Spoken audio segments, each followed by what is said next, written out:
Тормышта хатын-кыз нинди генә уңышларга, нинди генә югарылыкларга ирешмәсен, аны бәхетле итүче кыйммәтләрнең иң мөһиме ул аның гаиләсе, балалары. Үрмәт авылында яшәүче Лилия Хафизова да һәрчак гаилә учагын сүндермичә саклаучы ана.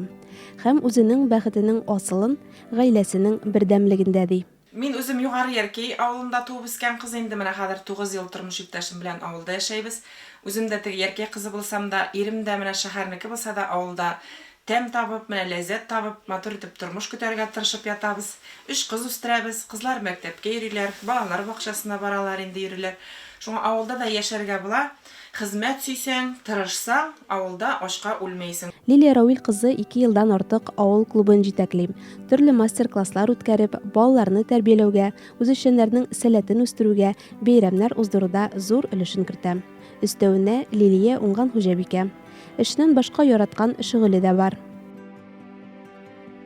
Буш вакытымда тортлар пешерергә яратам.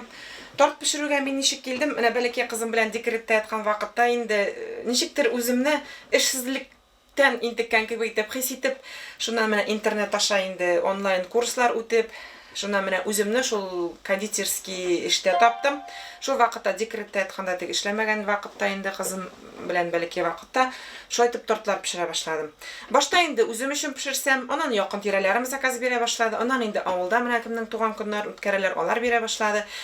Шуннан Яркейгә дә бит инде менә таныш белешләр кеше аша белеп, шулай итеп заказлар җыеп тортлар пешерә башладым. Торт пешерүне инде мин менә әле яңа гына клубта да мастер-класс күрсәттем балаларны җыеп.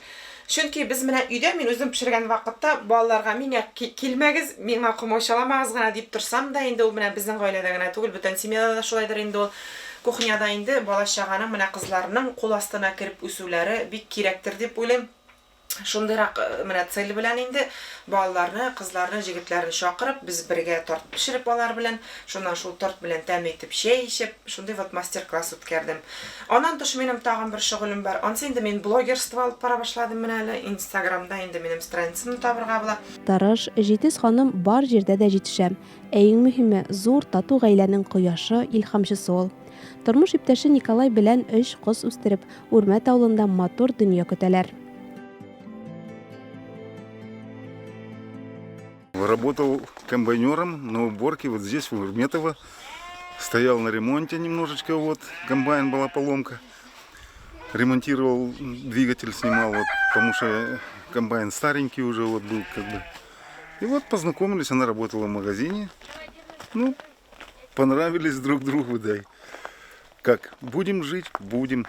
Детей будем рожать? Будем. Хозяйство вместе будем смотреть? Будем. Ну, вот так вот и живем по сей день. Кызлары Илина, Дарина һәм Валерия әниләренә охшап тәрбияле, яхшы күңелле, хезмәт сөючән булырга тырышалар. Я люблю помогать маме. Я помогаю по хозяйству, по дому, протираю пыль, поливаю цветы. Уртанчы кызлары Дарина буш вакытында рәсем төшерергә ярата.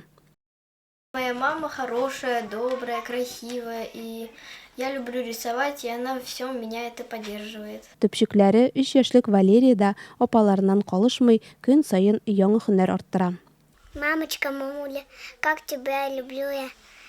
Как я рад, когда мы вместе Гулять идем. гулять идем. Или что-то.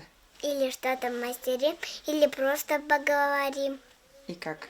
И как жаль тебя опять на работу отпускать. Аш суга уста хуҗабикә ихата тутырып кош-корт мал асрыйлар. Үзләренең инкубаторлары да бар, ел әйләнәсенә чебеш чыгаралар.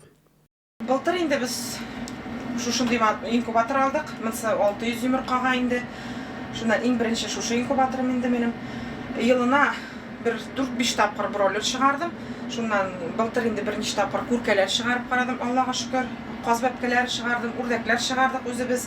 Шуннан инде теге кызып, үрәнеп киткәчтән миңа моның процессы бигрәк нык оша инде. Шуннан инде менә былтыр монсы да үзебезнең Башкортстанда эшләр, монсы менә шушы инкубаторны заказ белән алып кайттык инде, эшләтеп заказ белән итеп.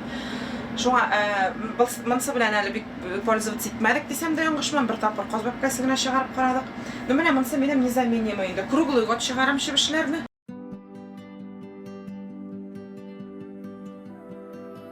Бүген тулы канлы тормыш белән яшәүче Лилия һәм Николай гаиләсе киләчәккә дә матур планнар корып гомер итә. Хыялларының тормышка ашасына шик юк. Лилия Рәүил кызы эштә дә хөрмәтле, өйдә дә яраткан, күз терәп торган ягымлы әни, тормыш иптәшем. Я благодарен судьбе за свою жену, так как она красива внешне, но красива душой. Вот. Дети всегда чистые, опрятные, ходят ухоженные, накормленные, стараются воспитывать как бы настоящими детьми, порядочными. Вот. Для меня это важно, как хозяйка хорошая. Вот. Приятно на любую тему пообщаться, вот, как бы сказать. Накормит, обует, оденет. С такой как бы и жизнь, ну, жить легче. Вот. Не зря говорят, да, что и коня на скаку остановит, и в горящую избу войдет. Вот так вот скажем. Ну и хотелось бы, конечно, поздравить всех милых женщин, без которых нам никак, с наступающим праздником 8 марта. Пожелать всем счастья, благополучия, оставаться любимыми, нежными, милыми.